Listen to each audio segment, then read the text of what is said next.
Yo, what's going on everybody? It's your boy Naruto Explain here, bringing you guys another Boruto 2 Blue Vortex discussion. And today I want to talk to you guys about why Boruto's actions in the last manga chapter, they're a much bigger deal than you might believe, because while so much of the attention and focus has been on Kawaki getting his limiters taken off, which is a really big deal, don't get that twisted, there was a line in the last chapter that hints at Boruto having something bigger on the agenda than talking to Kawaki, despite it taking up almost a quarter of the manga chapter, which is why in today's newest Naruto Explain video, I wanted to lay out the case and talk to you guys about the direction that Boruto Uzumaki should be following after the last chapter, because things are poised to take an unexpected turn, as things could have ever been considered for a possibility, and this upcoming chapter should have enough going for it where the pacing should pick up. I think we all can agree that Boruto showing up in Konoha to speak with Kawaki was something that was both bold and very risky, given the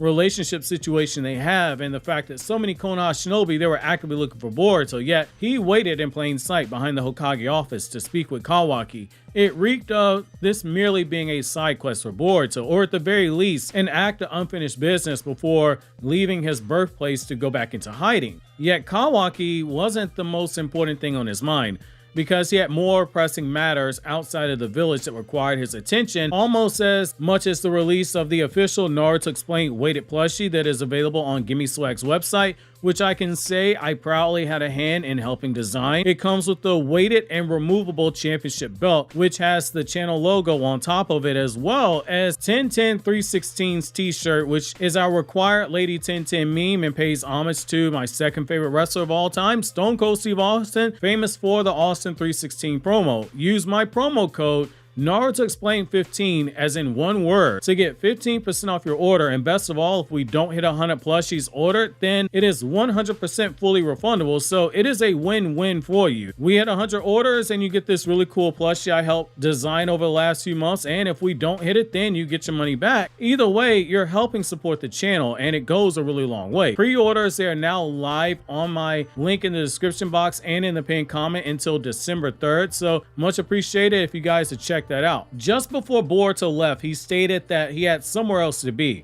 saying that he was leaving the village to head somewhere else. Given how everything has broken the last couple of chapters, it stands to reason that Boruto is going to be headed to do some recon in the hidden sand village in that surrounding area. I know there's a belief that Boruto might go back to speak to Shikamaru, since it was stated that Shikamaru wanted to speak to Boruto, but I don't think that narratively there's enough reason for us to go that route. I think you're wasting pages if you do that. On one hand, while it would make for a really good subversion of our expectations, since you would have the narrative choice of being able to switch back and forth between Boruto talking to Shikamaru and Kawaki confronting Amato, I don't think that now is the time for you to do so, and here's the reason why. While Shikamaru was written as saying that he wanted Sarada and class rep to inform him if Boruto ever contacted them again so that he could gain more intel, and we did have Sarada drawn pausing like she wanted to say something but chose not to speak, I don't think we can ignore that the Toad, it was in that office there either. The manga went out its way to show us the Toad not only at Shikamaru's feet but also have the kanji markers around it, and like the Toad was getting ready to speak but chose not to. This was not done for no reason at all. I think you run the risk of, if Boruto teleports into the office in order to speak to Shikamaru using the Flying Raijin Jutsu, if he does so, it's going to invite more scrutiny into how he's able to do it, because Konoha does know how the Jutsu works, and they're going to know that Boruto can only teleport where he has a Jutsu ceiling marker planted. That would be, to Frank, one of the dumbest things that Boruto could do in this situation, because Ada would be able to see with her Sharingan eye. Granted, Ada is someone who picks and chooses what information she shares with her Sharingan, but right now Shikamaru has done a really good job of hiding the fact he's working with Boruto, and even with his words of not being too crystal clear as to why he had a second motivation to talk to Boruto, to the naked eye, just looks like he wants more information. The timing right now, it'd be very suspicious if right after he says this, Boruto just happens to teleport into the office. People would ask, in particular Ada, how did Boruto know to get there? There isn't anything that you can accomplish by having Boruto speak to Shikamaru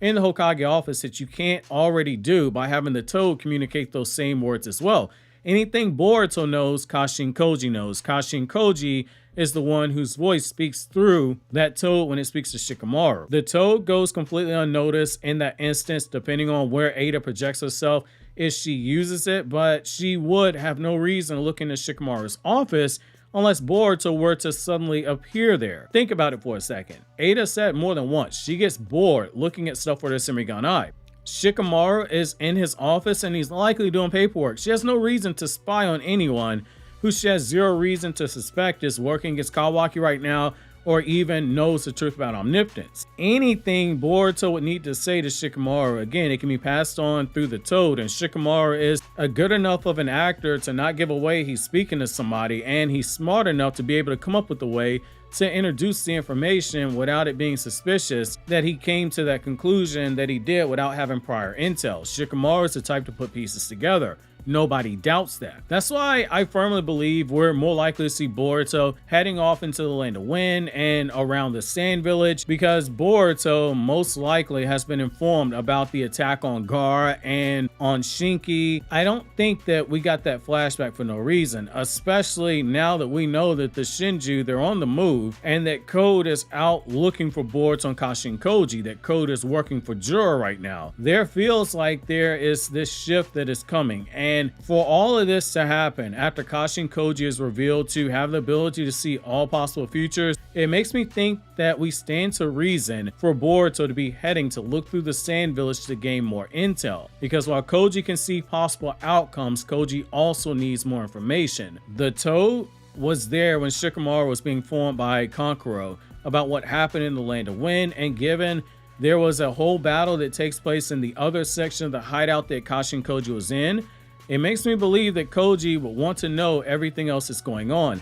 And because he's seen it with 10 directions as far as the outcomes for each possible scenario, it's very likely he's begun planning for possible next steps, but he needs confirmation for a few things that are ongoing. Boruto likely is going to have to regroup with Koji and be given more marching orders, especially now that the Sand Village is asking for help and there are claw grimes likely in this area as well, just as there were some around Konoha. The only question is, how does Boruto engage here? Because the fact that Matsuri was in the area looking for him and got that close means that they had a way to be able to track Boruto following his escape, or they have some way of being able to sense him even loosely because he's an Otsutsuki, and as manifestations of beings that are made from the Ten Tails and Code's chakra, Code happens to have a karma seal, and Boruto is a being that's meant to be consumed by the Ten Tails, it does make sense that they could find Boruto theoretically. It's in their natural instinct to seek him out. Does this mean that Boruto has to move himself and Koji to another location? Orochimaru has hideouts everywhere.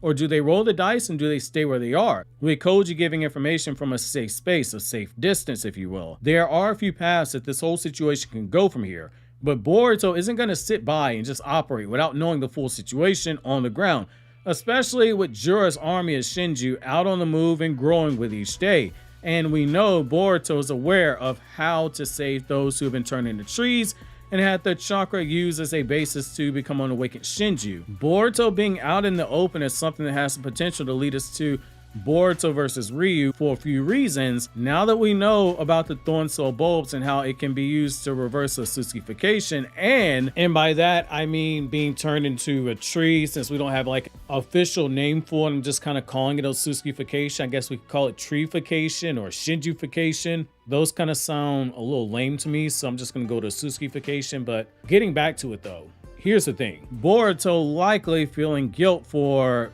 Shinki being turned into a Shinju, a Shinjufication slash Otsutsukification, if you will, because Matsuri was there in that hideout looking for Boruto. Yet another life, it has been affected by him and the burden that he carries, and Boruto is the type of character, for right or for wrong, is going to want to rectify that. Even though it's not directly his entire fault that things have reached this point, he's going to feel a sense of responsibility for it. Right now, based on where things are in the story, it feels as if the story has to put its foot back on the gas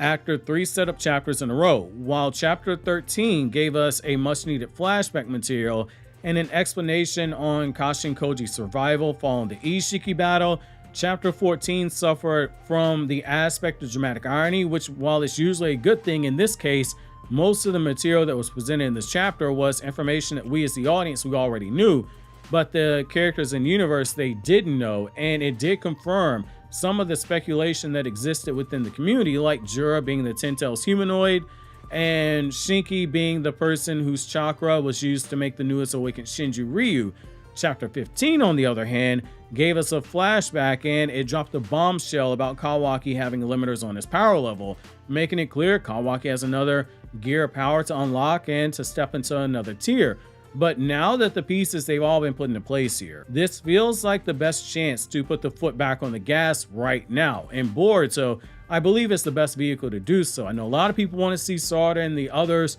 be used for this aspect, but it feels like Boruto's still the one in the driver's seat. While Boruto 2 Blue Vortex, it has started out pretty fast and has only recently slowed up a little bit to fill in some blanks and add some context. The chance to move the story briefly outside the Land of Fire for a bit longer, like it's been doing occasionally in these last few chapters, and use Boruto, a rogue ninja who is on the move, as a vehicle to do so, I don't feel like you can pass this up. He's able to teleport to the various locations, and it would allow for the story to explore a few more conflicts while we wait for Konoha Shinobi to be sent to the Sand Village to assist in their investigation to get to that location, since it takes 3 days by foot and a whole day to get there by the Thunder Train. That's enough time to explore some of the other conflicts, allow Kawaki to get his limiters removed, assuming it's not some extended sequence and it's merely a verbal command like we saw with Code and Amato, and then you just plug in the new characters into the narrative that you have, all while allowing us to see more the ninja world in terms of how it's changed since the death, or rather the perceived death, of Naruto Uzumaki, and Boruto being a wanted shinobi. This doesn't necessarily mean that you need combat per se, but Boruto heading to the Sand Village, or the Land of Wind, outside of his hideout, it does offer the story a few more creative avenues to explore that it really shouldn't be overlooked. While I'm a fan of setup chapters, longtime viewers know this, case in point, the Code Assault arc, this right now currently feels like it will be the wrong time to keep the story at the current pace it's at. Not when so many things are cooking up in the fire, and you have an open manhunt that is going for Boruto on both sides, one from Konoha as well as the Shinju, and from Code as well, which is why I'm very curious to see which direction Ikimoto takes this from a storytelling perspective, because Boruto's conscious leading him to the interaction with Ryu or Code, it is something that could add another layer of conflict to the story and make Boruto a more relatable character in the way that we as fans, we have more reason to root for him, raising the stakes very quickly in the story, as quickly as you can click here on the left for the newest Naruto Explained video, or click here on the right for this new Anime Explained video, where on that channel I discuss non-Naruto content.